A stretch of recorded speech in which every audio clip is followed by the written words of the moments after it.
Эмне үчүн сизде гипертония, башкача айтканда кан басымы бийик болгон жүрөк оорусу менен ооруйсуз, бирок карап көрсөңүз эле бөйрөгүңүз дагы жабыркалайт. Эмне үчүн? Бул жөнүндө албетте көптөгөн бейтаптар билишпейт, көңүл бурушпайт.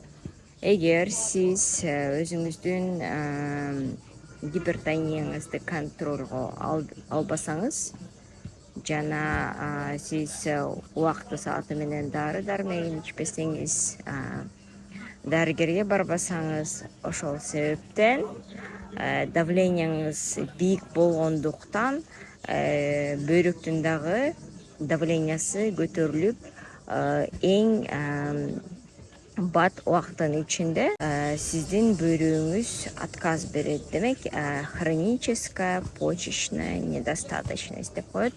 Бөйрөктүн жетишпестигине алып келет. Бул абдан бат болушу мүмкүн. Буга чейин сиз эч кандай симптомун да билбейсиз, байкабайсыз. Бөйрөгүңүз оорубай туруп, бир заматта эле фильтрациясы түшүп калышы мүмкүн. Жыйынтыгында сиз бөйрөк алмаштырасыз трансплантация кылып, же болбосо өмүр бою гемодиализ алып калышыңыз мүмкүн. Ошондуктан бул өтө коркунучтуу маселе.